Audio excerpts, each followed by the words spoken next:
Imagine o sexto dia da criação. Deus contempla toda a obra que havia feito e, em seguida, toma uma decisão única e especial. Não disse simplesmente, produza a terra como fizera com os animais. Desta vez, há uma consulta divina. Façamos o homem à nossa imagem, conforme a nossa semelhança. Era o momento do coroamento da criação, algo sublime e totalmente distinto de tudo o que havia sido feito. Então, o Criador se inclina, modela o pó da terra com suas próprias mãos e sopra em suas narinas o fôlego de vida. Naquele instante extraordinário, surge um ser complexo e maravilhoso, corpo físico formado da terra, alma racional e espírito imortal unidos em perfeita harmonia.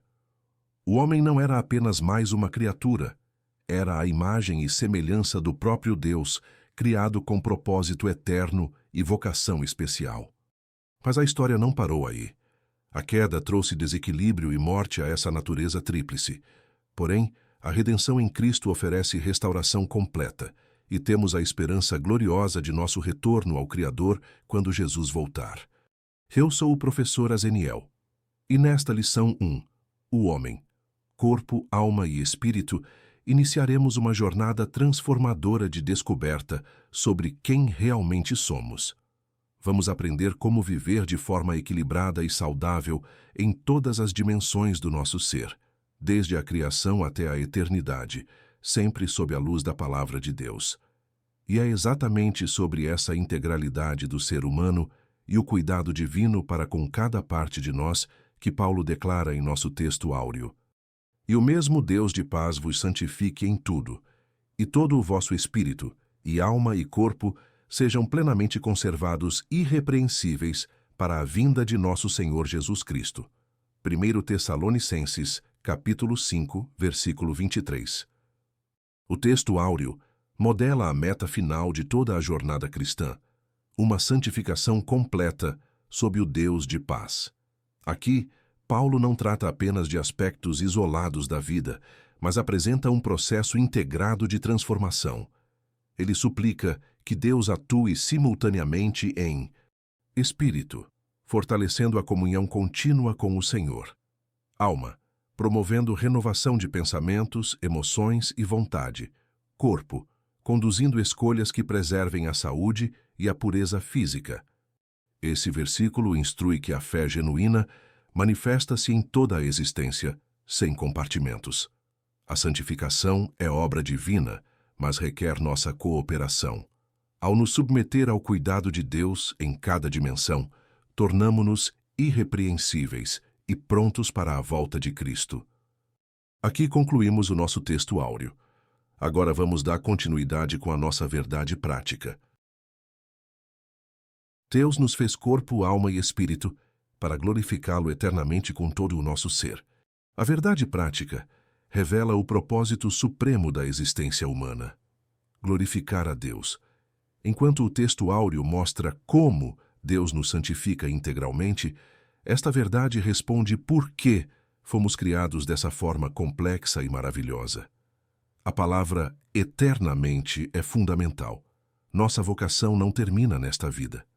Começamos aqui a aprender a glorificar a Deus, mas isso se estende pela eternidade.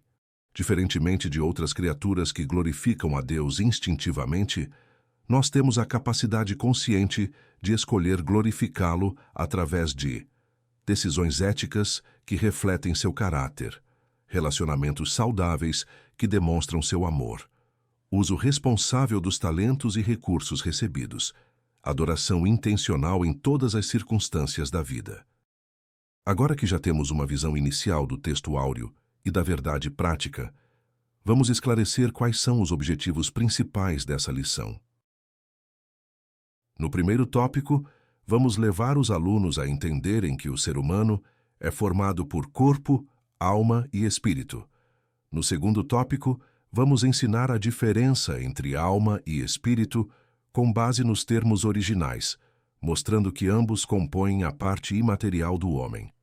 Já no terceiro e último tópico, vamos conscientizar sobre a importância da harmonia entre corpo, alma e espírito, destacando como que os desequilíbrios em algumas dessas áreas podem afetar as demais.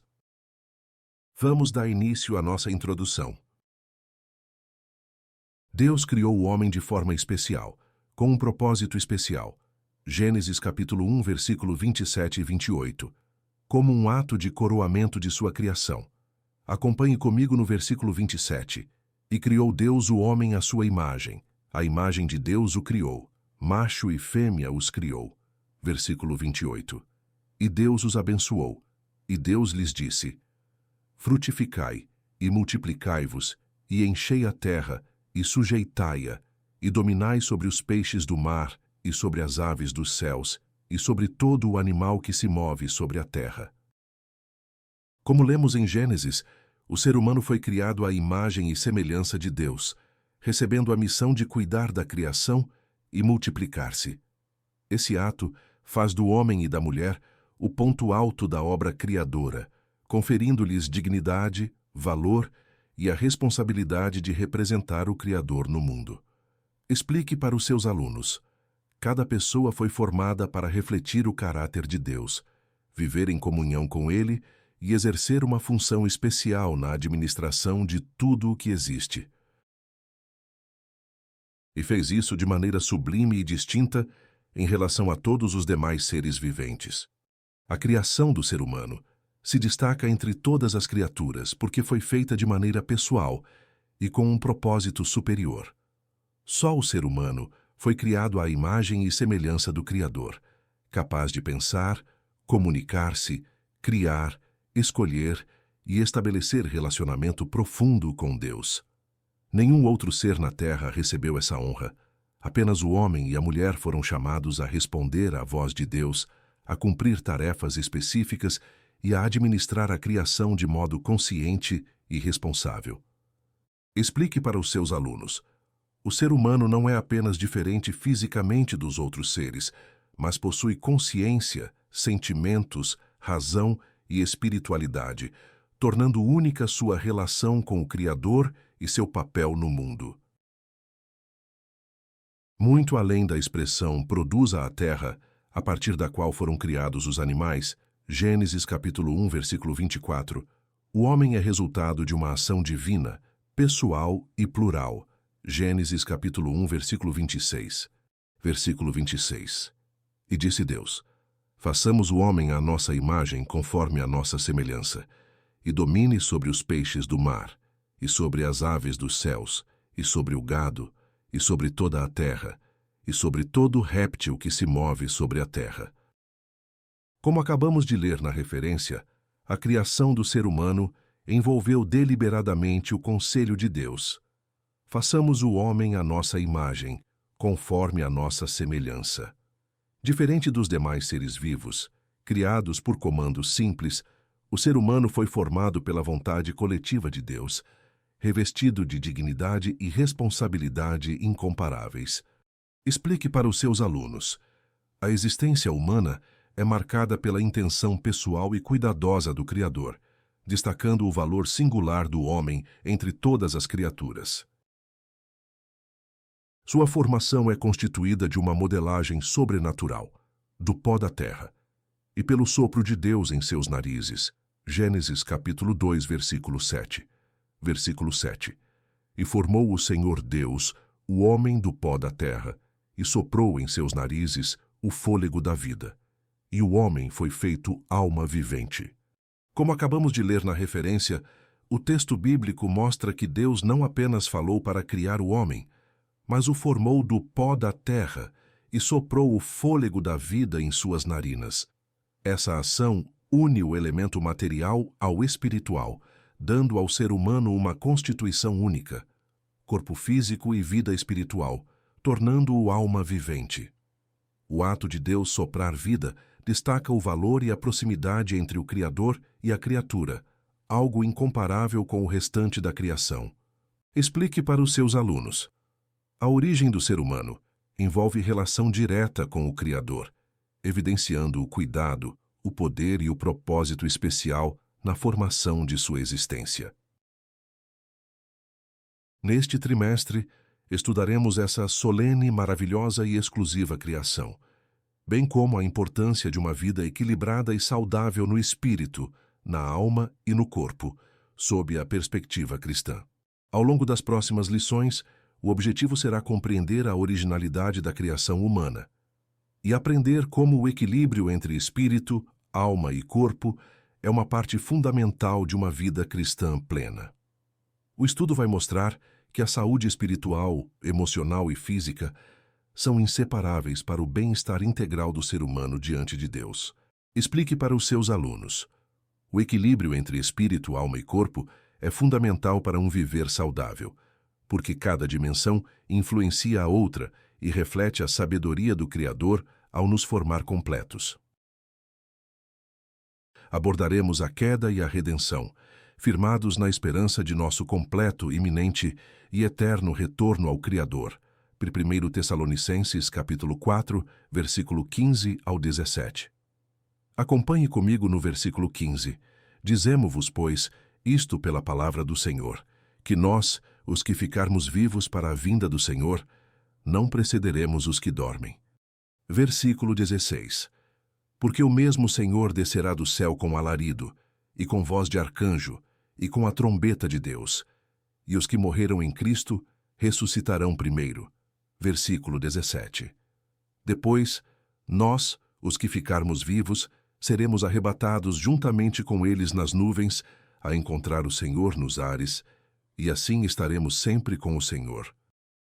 Como está na referência, a esperança cristã não se limita à restauração terrena, mas aponta para o retorno de Cristo e o reencontro com o Criador. O trimestre irá mostrar como a queda afastou o ser humano do propósito original, mas por meio da redenção, Deus proporciona um caminho para a plena restauração. A promessa bíblica é que tanto o nosso corpo, como nossa alma e espírito, serão plenamente renovados na vinda de Jesus. Explique para os seus alunos. A expectativa cristã vai além de melhorias temporais. Ela é enraizada na certeza da volta de Cristo, quando todos os salvos serão completamente restaurados à presença do Criador. Aqui concluímos a nossa introdução. Agora vamos dar início ao nosso primeiro tópico. A tricotomia humana. Tópico 1. Doutrina e teologia. Subtópico 1.1. A doutrina do homem está fundamentada em toda a Escritura, numa revelação suficiente para demonstrar quem é o homem, como foi criado e com que propósito. Gênesis capítulo 1, versículo 26 ao 29. Depois, capítulo 2, versículo 15, Salmos capítulo 8, versículo 3 ao 9. Depois, Efésios 1, versículo 3 ao 6. Acompanhe comigo nos versículos 3, 4 e 5. Versículo 3. Bendito o Deus e Pai de nosso Senhor Jesus Cristo, o qual nos abençoou com todas as bênçãos espirituais nos lugares celestiais em Cristo, versículo 4. Como também nos elegeu nele antes da fundação do mundo, para que fôssemos santos e irrepreensíveis diante dele em caridade, versículo 5. E nos predestinou para filhos de adoção por Jesus Cristo, para si mesmo, segundo o beneplácito de sua vontade. Segundo a referência, aprendemos que Deus nos abençoou com todas as bênçãos espirituais, nos escolheu e predestinou para sermos santos, irrepreensíveis e filhos adotivos em Cristo. Isso revela não só a origem, mas também a dignidade e o destino final do ser humano. Fomos criados com propósito e chamados a uma vida em comunhão com Deus, conforme seu plano grandioso e gracioso. Explique para os seus alunos. A Bíblia apresenta o ser humano como resultado de um ato intencional de Deus, separado para viver conforme sua vontade e desfrutar da filiação divina, objetivo presente desde a criação. No campo da teologia sistemática, ela é conhecida como antropologia bíblica, que estuda o homem desde sua origem, constituição e existência, considerando o período anterior à queda, o pecado original e suas consequências, o plano redentor e a eternidade. A antropologia bíblica é uma área fundamental da teologia sistemática, pois reúne e organiza as principais verdades bíblicas sobre a natureza, o propósito, a origem e o destino do ser humano. Esse estudo vai do ato criador de Deus, passando pela queda e suas implicações, até o plano de redenção e a esperança futura revelada nas Escrituras. Com isso, a antropologia bíblica oferece uma compreensão clara da identidade humana à luz do plano divino. Explique para os seus alunos. A chamada antropologia bíblica é o estudo que revela de maneira estruturada quem é o homem segundo a Bíblia, criado por Deus, caído em pecado, redimido em Cristo e destinado à eternidade. Relaciona-se com todas as outras grandes doutrinas da Bíblia e responde às intrigantes e milenares perguntas. Quem é o homem? De onde veio? Para onde vai? Essas grandes perguntas são o fio condutor de toda a antropologia bíblica. Como vimos e ainda veremos nos próximos tópicos, o homem é criatura criada à imagem de Deus, feita para refletir o caráter e os valores do Criador. Veio da ação direta de Deus, do pó da terra e pelo sopro divino, distinguindo-se dos demais seres vivos. E seu destino, segundo a revelação bíblica, está ligado à possibilidade da queda, à oferta da redenção e à esperança de uma restauração completa, viver para sempre, em comunhão com Deus, por meio de Cristo. Esse percurso responde às questões existenciais de identidade, origem e propósito, que a humanidade busca desde os primórdios. Explique para os seus alunos. A Bíblia define o homem como ser criado por Deus, feito para glorificá-lo e viver em comunhão com Ele. Toda a nossa história, da criação à eternidade, é entendida à luz desse relacionamento, da queda, da promessa de redenção e da esperança de futuro eterno. Em um tempo de tanta psicologização da fé e intensa busca de respostas para os problemas humanos, em concepções não cristãs, um piedoso e profundo estudo das Escrituras é cada vez mais necessário e urgente, a fim de desfazer toda e qualquer dúvida existencial e gerar uma fé bíblica genuína, sadia e equilibrada. 1 Coríntios capítulo 2, versículo 1 ao 16. Depois, 2 Timóteo capítulo 3, versículo 16 e 17. E Hebreus capítulo 4, versículo 12. A sociedade atual traz muitas teorias, conceitos e métodos para lidar com angústias humanas. Muitos deles distantes da fé bíblica e baseados em filosofias que exaltam o próprio homem ou buscam respostas isoladas da revelação divina. O estudo profundo e constante das Escrituras é indispensável para iluminar o entendimento, firmar a fé e trazer equilíbrio verdadeiro para mente, emoções e espírito, desfazendo dúvidas e erros. Explique para os seus alunos. Buscar respostas apenas na psicologia ou em ideias humanas pode trazer muitos limites. Somente a palavra de Deus revela quem somos e oferece a direção segura para uma vida saudável e equilibrada. Aqui concluímos este subtópico. Na sequência, vamos abordar o próximo. A tríplice natureza. Subtópico 1.2. A teologia utiliza o termo tricotomia para tratar da tríplice constituição do ser humano, o corpo, a alma e o espírito.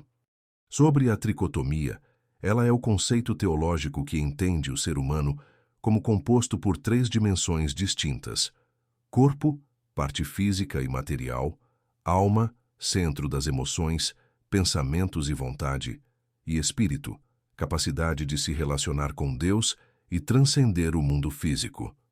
Essa visão busca descrever como a Bíblia apresenta o homem integralmente, mostrando que cada uma dessas partes tem sua importância e função na existência humana. Explique para os seus alunos. A ideia da tricotomia ajuda a compreender que não somos apenas corpo, mas também temos alma e espírito, e cada uma dessas dimensões precisa de cuidado, desenvolvimento e equilíbrio em nossa vida. Essas três substâncias ou componentes do homem são descritas tanto no Antigo quanto no Novo Testamento. Deuteronômio capítulo 4, versículo 9, Salmo capítulo 42, versículo 11, depois capítulo 139, versículo 16, e Daniel capítulo 7, versículo 15, Zacarias capítulo 12, versículo 1, e Mateus 10, versículo 28, e Lucas capítulo 1, versículo 46 e 47. Por fim, 1 Coríntios capítulo 14, versículo 14 e 15. Vamos para a referência em destaque. Versículo 14. Porque se eu orar em língua estranha, o meu espírito ora bem, mas o meu entendimento fica sem fruto. Versículo 15. Que farei, pois? Orarei com o espírito, mas também orarei com o entendimento. Cantarei com o espírito, mas também cantarei com o entendimento. Conforme ensina a referência, o apóstolo Paulo diferencia claramente espírito e mente ao tratar do uso do dom de línguas. Porque se eu orar em língua desconhecida, o meu espírito ora bem, mas o meu entendimento fica sem fruto. Que farei, pois? Orarei com o espírito, mas também orarei com o entendimento. Cantarei com o espírito, mas também cantarei com o entendimento. Assim, percebemos que a Escritura reconhece, mesmo em textos do Novo Testamento, a atuação harmônica de corpo, alma e espírito como dimensões distintas e complementares no ser humano. Explique para os seus alunos. É importante notar que o próprio Novo Testamento apresenta casos em que o espírito e a mente são destacados como componentes que operam juntos, mas de formas diferentes. O próprio Jesus Cristo, o Filho de Deus encarnado, plenamente homem e plenamente Deus, possuía essa constituição. Lucas capítulo 24, versículo 39, João capítulo 12, versículo 27 e Lucas capítulo 23, versículo 46. Acompanhe comigo a referência em destaque. Versículo 27. Agora a minha alma está perturbada, e que direi eu? Pai, salva-me desta hora. Mas para isso vim a esta hora. Na referência, Jesus declara: agora está angustiada a minha alma, mostrando de forma clara que, além do corpo físico, ele também possuía a alma. Cristo, na encarnação, experimentou profundamente emoções humanas, fraquezas e sofrimentos, demonstrando com sua própria vida a realidade da tricotomia, corpo, alma e espírito, de forma integral e sem pecado. Essa constituição ressalta a verdadeira humanidade de Jesus, reforçando o ensino bíblico de que foi semelhante a nós em tudo, exceto no pecado. Explique para os seus alunos. Ao afirmar que sua alma estava angustiada, Jesus demonstra que, sendo totalmente homem, experimentou emoções, sentimentos e dores, validando a compreensão bíblica da constituição humana. A primeira divisão, as partes material e imaterial, é explicitamente apresentada no ato de formação do homem. O relato bíblico da criação faz uma distinção clara entre o que é físico e o que é espiritual no ser humano. Na narrativa do Gênesis, vemos que Deus formou o homem do pó da terra, indicando sua parte material, e soprou em suas narinas o fôlego de vida, representando a dimensão imaterial. Assim, o ser humano foi feito alma vivente, unindo elementos da matéria com a vida concedida diretamente por Deus. Esse princípio mostra que o homem não se resume ao corpo, mas é constituído de corpo, alma e espírito. Explique para os seus alunos. No ato criativo, Deus uniu o elemento físico ao espiritual, ilustrando que a existência humana é resultado da ação sobrenatural de Deus e envolve muito mais do que apenas matéria. E formou o Senhor Deus o homem do pó da terra, e soprou em seus narizes o fôlego da vida, e o homem foi feito alma vivente. Gênesis capítulo 2, versículo 7. Como está exposto na referência, a criação do homem é descrita em dois momentos marcantes. O Senhor Deus modela o corpo humano do pó, usando o elemento mais simples da terra, e só então sopra em suas narinas o fôlego da vida. Esse sopro divino é o que transforma um corpo sem vida em um ser pleno, dotado de alma e espírito. O texto mostra uma relação única de proximidade entre Criador e criatura, ressaltando a dignidade e o valor do homem, que existe não apenas por sua matéria, mas pelo toque vivo do Espírito de Deus. Explique para os seus alunos. A referência destaca que o ser humano não é apenas corpo físico, mas se tornou uma alma vivente porque recebeu a vida diretamente de Deus. Essa verdade aponta para nossa dependência da ação divina desde o início. Aqui finalizamos este subtópico. Agora vamos iniciar o próximo. Físico e espiritual. Subtópico 1.3. O processo formativo usado pelo Criador, que é Espírito, João capítulo 4, versículo 24, foi constituído de uma combinação única. Acompanhe comigo no versículo 24. Deus é Espírito, e importa que os que o adorem em espírito e em verdade. A referência destaca que Deus é Espírito. Portanto, seu ato criador não se limita ao mundo físico, mas transcende a matéria. A singularidade do processo de formação do ser humano está justamente nessa combinação. O Criador une o elemento terreno, o pó da terra, ao sopro divino, conferindo vida espiritual ao homem. Esse fundamento revela a natureza espiritual do ser humano, criada especialmente para relacionar-se com Deus em espírito e em verdade. Explique para os seus alunos. Ao afirmar que Deus é espírito, a referência mostra que o ser humano foi feito para viver conectado ao Senhor, não apenas no plano físico, mas principalmente na dimensão espiritual. O elemento físico, pó da terra, com o elemento espiritual, o sopro divino, tornando o homem um ser vivente diferente de todos os demais. A singularidade do ser humano, conforme evidencia todo o contexto bíblico, está na combinação do elemento físico, o pó da terra, com o elemento espiritual, o sopro de Deus. Isso faz com que o homem seja mais do que matéria, pois recebe diretamente do Criador a centelha da vida espiritual. Essa união revela que o ser humano é único entre todas as criaturas, capaz de se relacionar com Deus e de refletir sua imagem de forma plena. O fato de o homem receber tanto um corpo físico quanto um sopro de vida do próprio Deus mostra que nossa existência vai além do aparente. Somos chamados a viver em profunda conexão com o Autor da vida. Os anjos são seres espirituais, porém sem corpo material. Salmos capítulo 33, versículo 6, Hebreus 1, versículo 13 e 14. Os animais não possuem a parte imaterial que há no homem, alma e espírito. Acompanhe comigo a referência em destaque. Versículo 13. E a qual dos anjos disse jamais: Assenta-te à minha destra, até que ponha os teus inimigos por escabelo de teus pés. Versículo 14. Não são, porventura, todos eles espíritos ministradores, enviados para servir a favor daqueles que hão de herdar a salvação?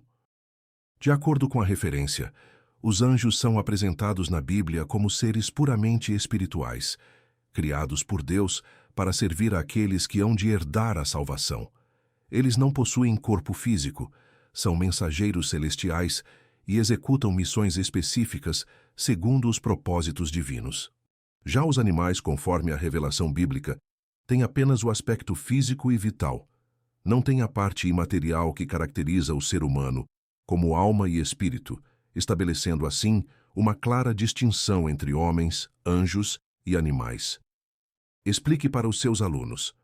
Enquanto os anjos são seres espirituais sem matéria e os animais existem apenas no âmbito físico, o ser humano é o único ser criado com corpo, alma e espírito, tornando-se singular na criação.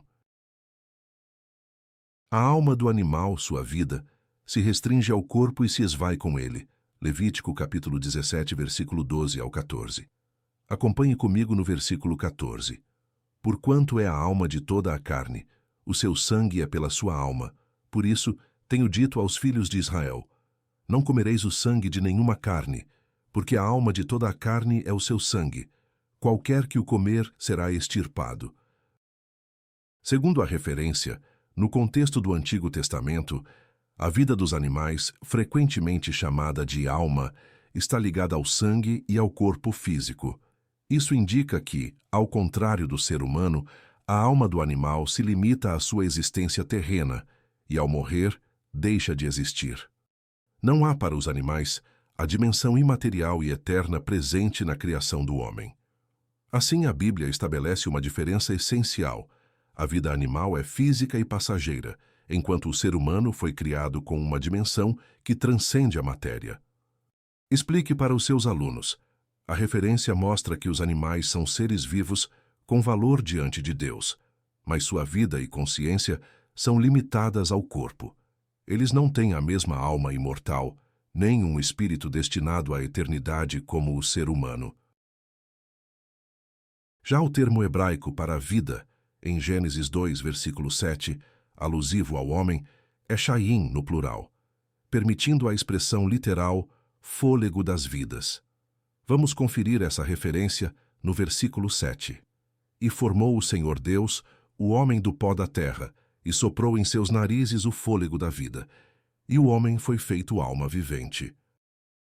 De acordo com a referência, a palavra hebraica chaim aparece no plural trazendo o sentido de vidas, em vez de apenas vida simples.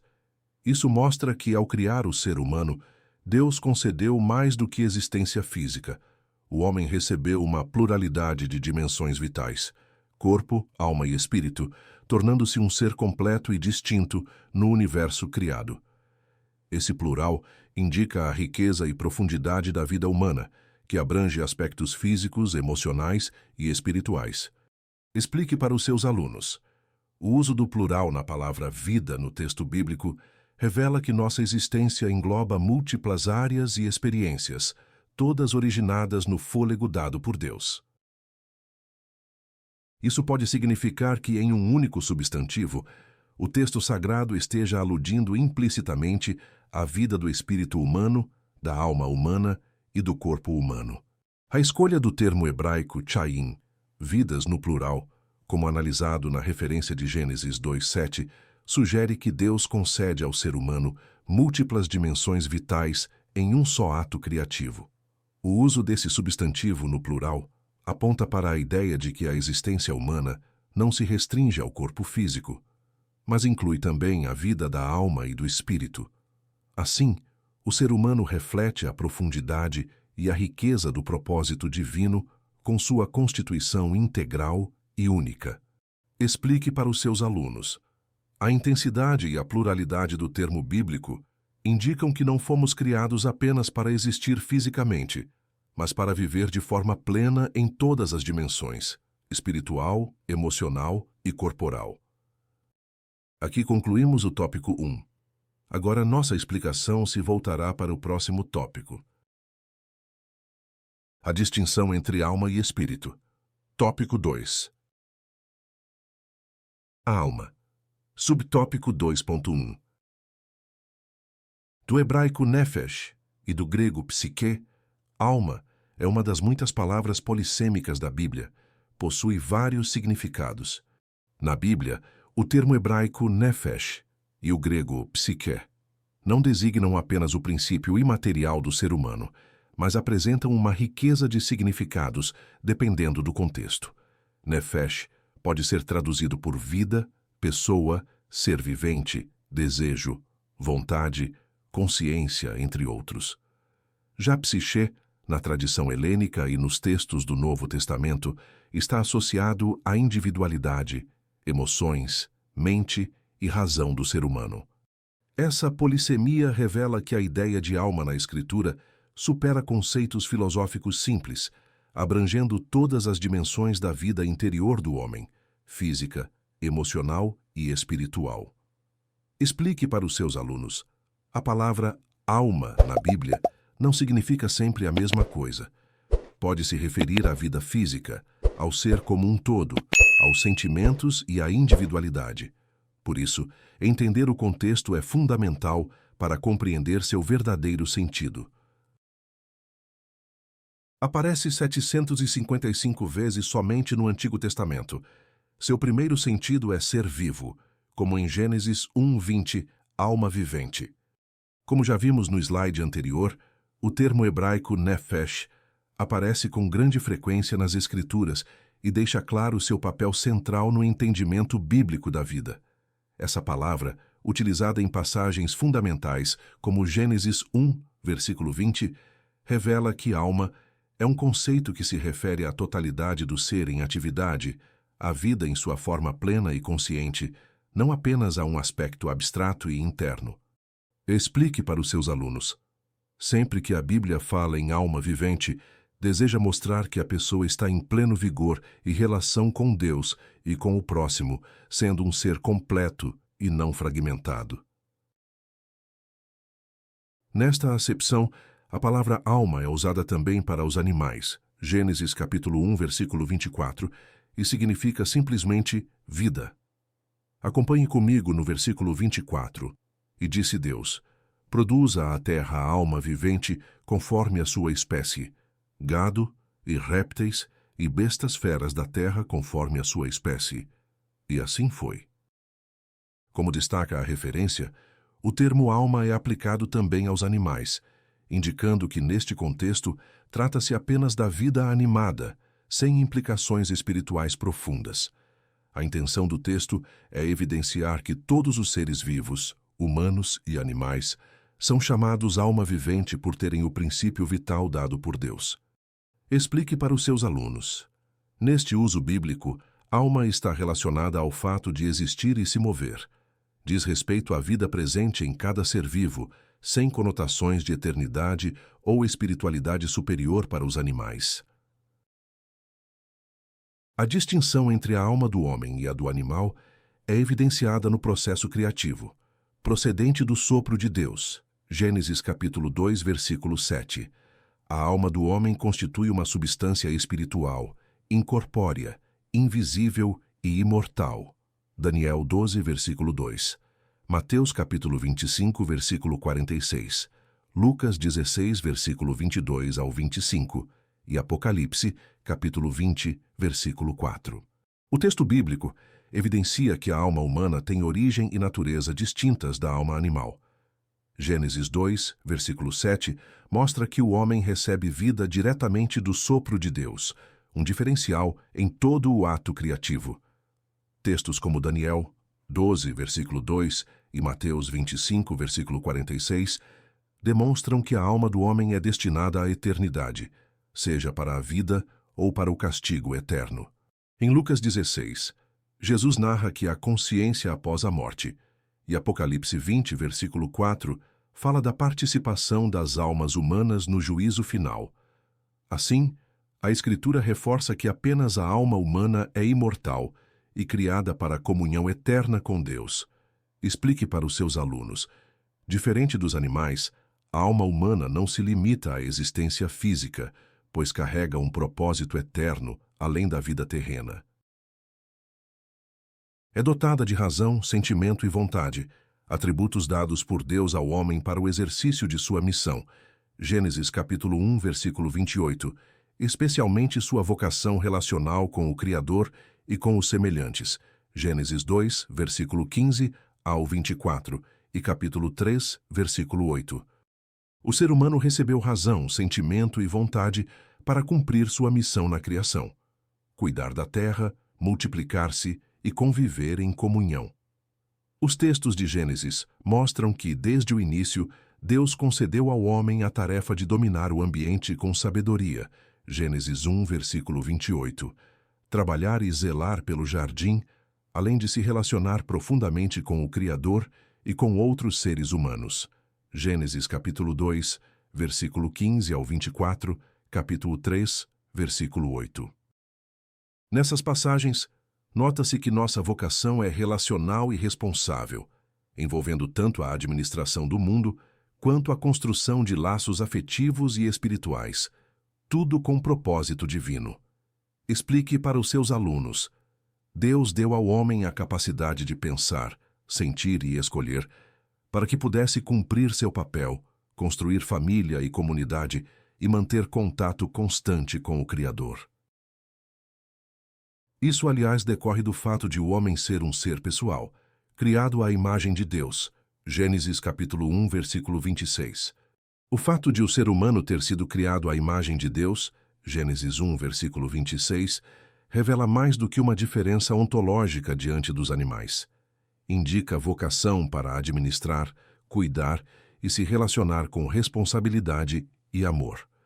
O texto bíblico mostra que essa imagem se reflete em dons como racionalidade, liberdade, criatividade e capacidade de conviver, fundamentos que sustentam nosso papel como representantes de Deus no mundo. Assim, ser imagem divina é viver de modo ético, consciente e dedicado, refletindo em nossas decisões diárias essa origem especial. Explique para os seus alunos. No dia a dia, a imagem de Deus se manifesta quando o ser humano age com justiça, bondade e escolha pelo bem, demonstrando estar atento ao propósito para o qual foi criado. Aqui concluímos este subtópico. Agora nossa atenção está no próximo subtópico. O Espírito. Subtópico 2.2. Do hebraico rua e do grego pneuma, o espírito do homem provém de Deus e constitui sua principal dimensão. Após termos discutido a singularidade da alma humana em relação aos animais e nossa origem como imagem de Deus, os termos rua e pneuma introduzem uma nova ênfase, o espírito. A Bíblia usa essas palavras para mostrar que, além da razão, sentimento e vontade, há no ser humano uma dimensão capaz de contato direto com Deus. É o espírito que possibilita discernimento espiritual, sensibilidade para o divino e verdadeira comunhão. Isso destaca que o aspecto mais profundo da existência não está apenas nas emoções ou intelecto, mas nessa abertura recebida diretamente de Deus. Explique para os seus alunos. Compreender que o Espírito vem de Deus mostra que nossa vida vai além do mundo visível, apontando para uma vocação de relacionamento íntimo e buscador do sentido maior da existência. É por meio dele que mantemos nossa comunhão com o Criador, o Pai dos Espíritos, e o adoramos. Hebreus capítulo 12, versículo 9 e João capítulo 4, versículo 23 e 24. Acompanhe comigo no versículo 23. Mas a hora vem, e agora é, em que os verdadeiros adoradores adorarão o Pai em espírito e em verdade. Porque o Pai procura a tais que assim o adorem. Versículo 24. Deus é espírito, e importa que os que o adorem em espírito e em verdade. Neste ponto, a referência lida nos permite avançar a compreensão da dimensão espiritual do ser humano já discutida.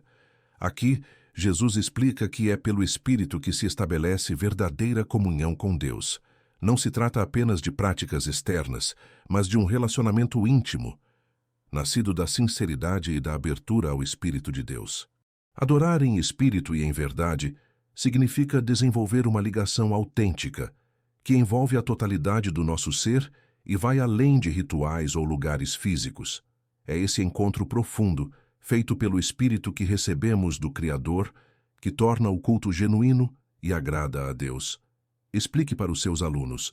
A partir dessa perspectiva, a verdadeira adoração está ligada à comunhão direta com o Pai, por meio do nosso espírito, agindo com sinceridade, entrega e consciência de quem Deus é.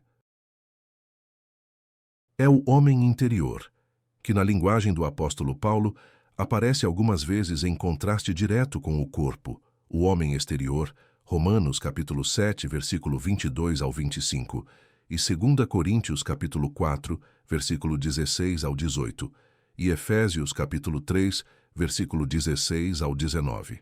O conceito paulino do homem interior aparece especialmente em 2 Coríntios, do 4, versículo 16 ao 18, onde Paulo ensina que, mesmo diante das dificuldades e do desgaste físico, é o nosso ser espiritual que se renova diariamente. Ele contrasta o homem exterior, sujeito à fragilidade e ao tempo, com o homem interior, que é fortalecido pela graça divina e orientado para realidades eternas. Essa abordagem bíblica mostra que o aspecto mais profundo do nosso ser, aquilo que não se vê, é o que sustenta a esperança e produz maturidade diante das tribulações da vida. Explique para os seus alunos, segundo Paulo, a verdadeira força e renovação vem do nosso interior, do espírito que foi vivificado por Deus. Como ensina o pastor Antônio Gilberto em sua Bíblia com comentários, À luz das Escrituras, o Espírito é a fonte da vida recebida de Deus. Como ele destacou, o Espírito é apontado nas Escrituras como a fonte da vida recebida de Deus. Esse entendimento reforça que não vivemos apenas por processos biológicos, mas por uma dimensão espiritual dada pelo próprio Criador. A partir deste conceito, veremos a seguir como o espírito humano conectado a Deus atua de forma prática e contínua em nossa experiência diária, o que será detalhado no próximo slide.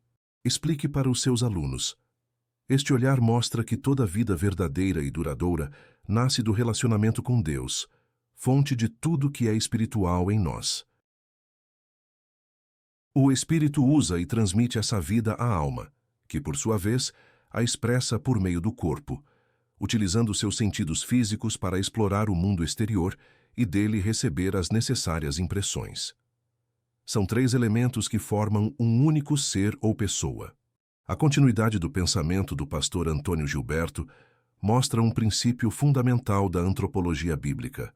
O Espírito é quem recebe a vida de Deus e transmite essa vitalidade à alma.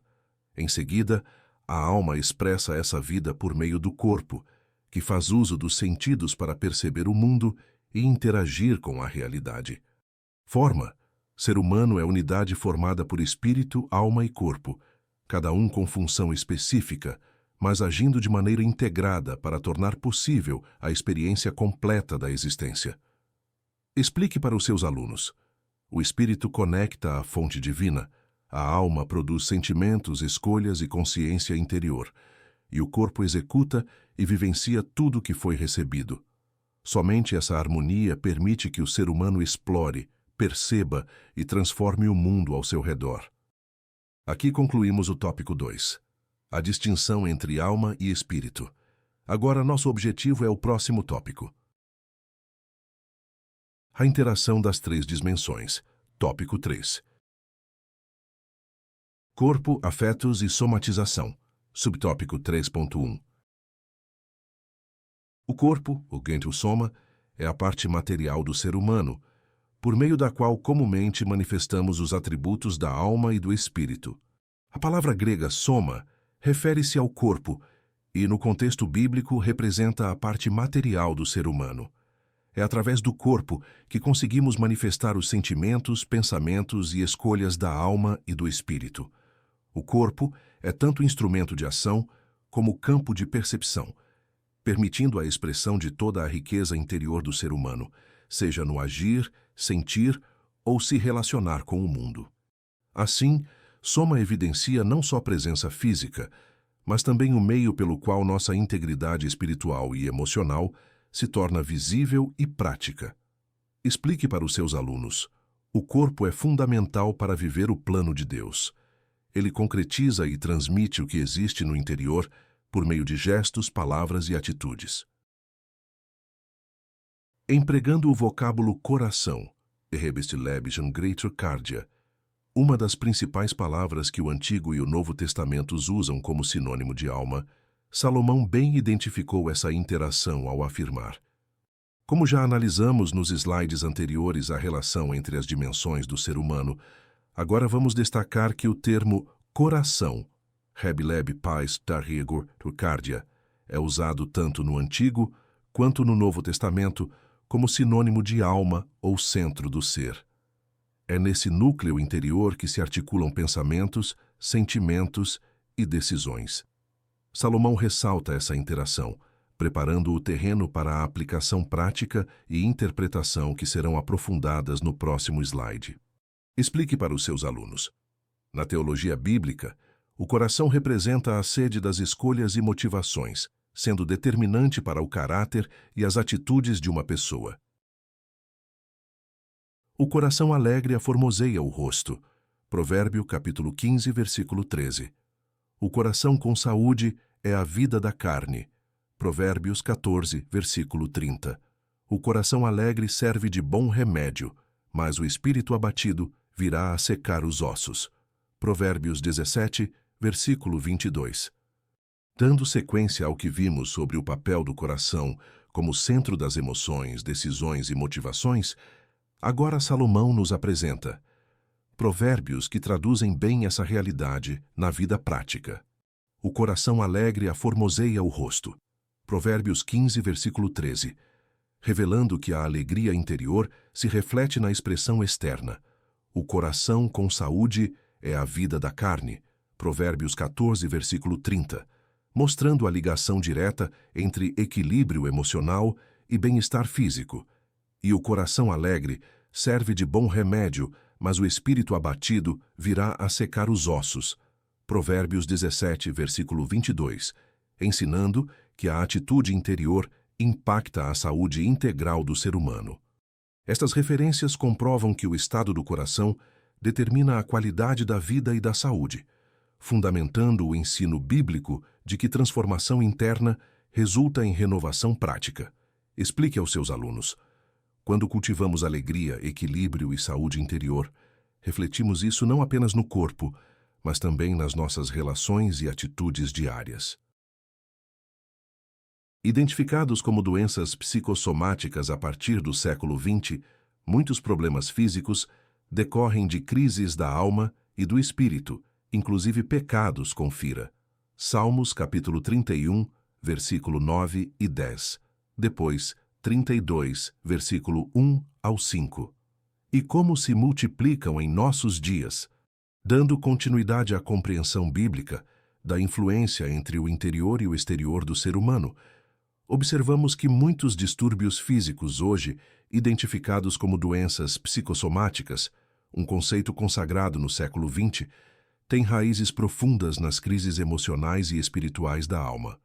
O salmista já registrava essa conexão em textos como o Salmo 31 e 32, associando o sofrimento físico à angústia, culpa ou questões espirituais não resolvidas.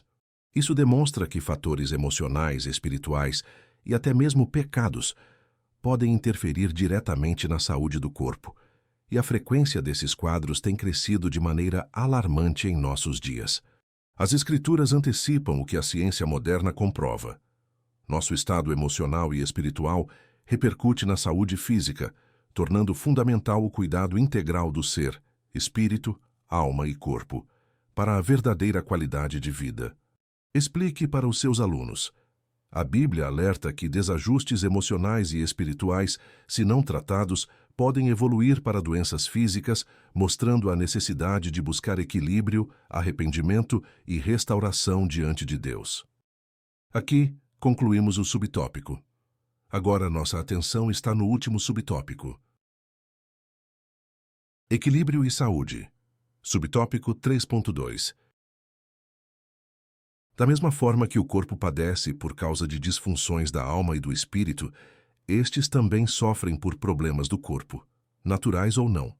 Dando continuidade à compreensão da interação entre corpo, alma e espírito, observamos que não apenas o corpo sofre pelas crises internas, mas o contrário também é verdadeiro. Problemas físicos, sejam naturais ou adquiridos, são capazes de impactar profundamente a alma e o espírito. Experiências como enfermidades, limitações corporais, fadiga extrema ou dor física podem gerar angústia emocional, desânimo, perda de esperança e até crises espirituais. Esse ciclo mostra que o equilíbrio entre as três dimensões é essencial para manter a saúde integral e o bem-estar.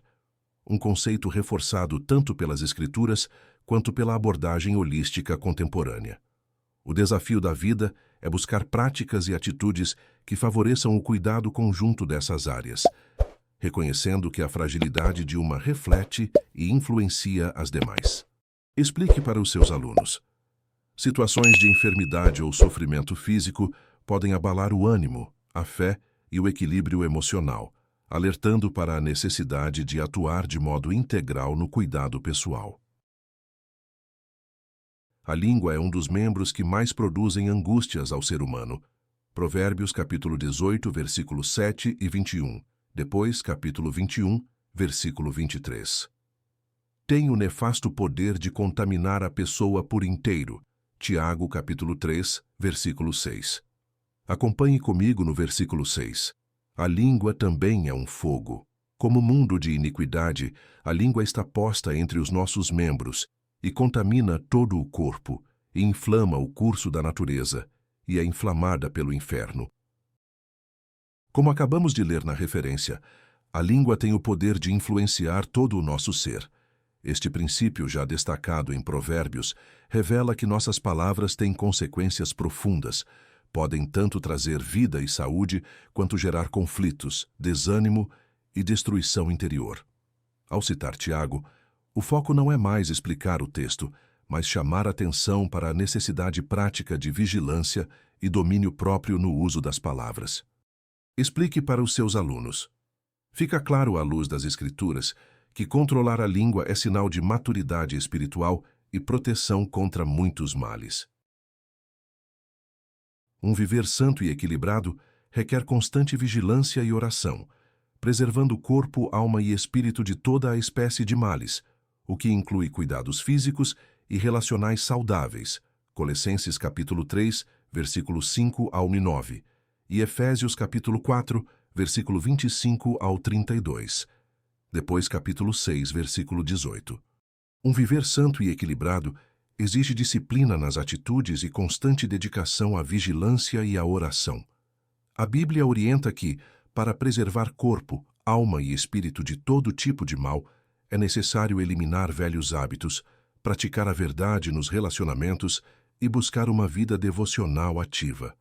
Essa abordagem inclui cuidar da saúde física, manter boas relações interpessoais e estar atento ao crescimento espiritual. Entre as diversas passagens bíblicas sobre o tema, Colossenses 3, versículo 5 ao 9, e Efésios 4, versículo 25 ao 32, oferecem orientações práticas de transformação diária, enquanto Efésios 6, 18 reforça a importância de perseverar em oração como proteção e fortalecimento integral. Explique para os seus alunos. O equilíbrio espiritual é construído quando, de modo intencional, escolhemos práticas saudáveis para todas as áreas da vida, rejeitando aquilo que pode gerar divisão, mágoa ou enfraquecimento da fé.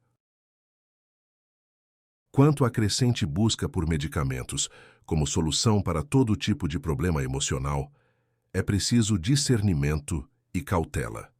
No cenário atual, observa-se um crescimento considerável na busca por medicamentos para alívio de problemas emocionais e sintomas psicológicos.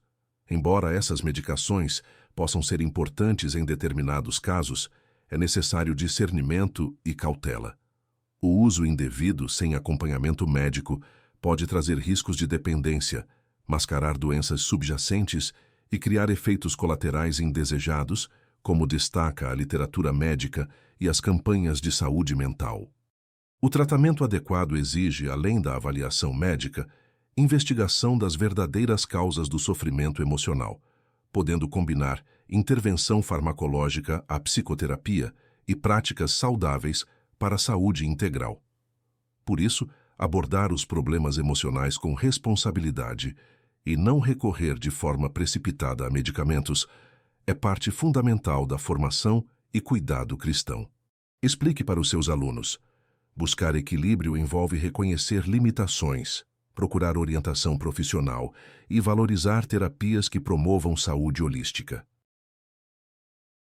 O acompanhamento médico e psicológico é importante em situações clinicamente diagnosticadas, mas quando o problema tem origem espiritual, como crises produzidas por pecados não confessados, os medicamentos não resolvem, no máximo, aliviam os sintomas. Em situações de sofrimento emocional, é essencial discernir as raízes do problema. Nem toda angústia pode ser resolvida com medicamentos, especialmente quando a origem está em questões espirituais profundas. Nestes casos, o alívio oferecido pela medicação é muitas vezes temporário, enquanto a cura real exige enfrentamento das causas como reconciliação com Deus, confissão de pecados e restauração espiritual.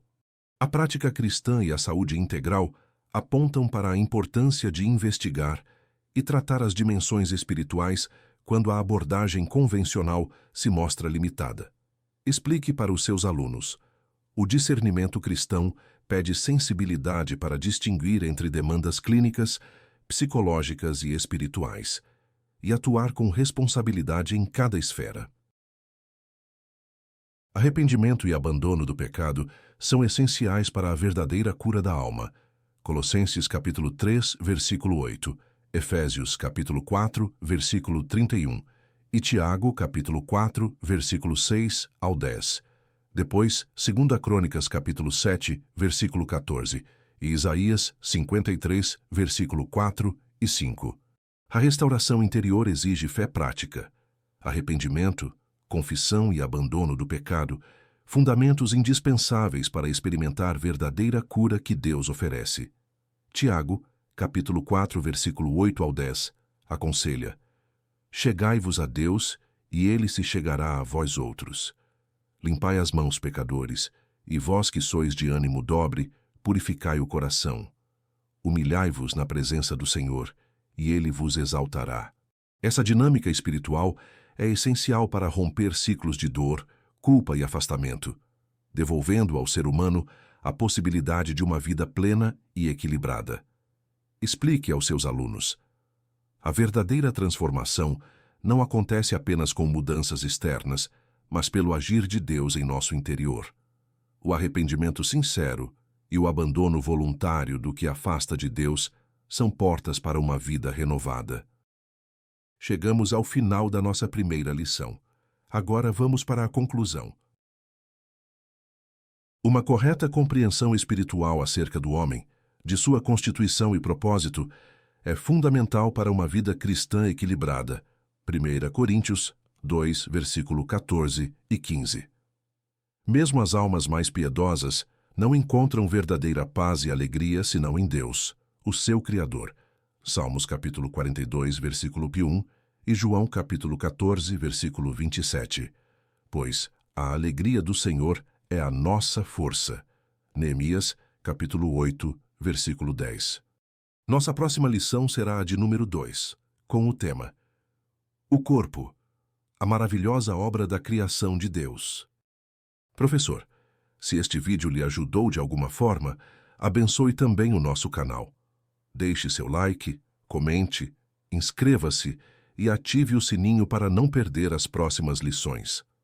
Que o Senhor o use com ousadia e sabedoria ao ministrar essa lição, guiando suas palavras e abrindo o entendimento de seus alunos. Deus abençoe.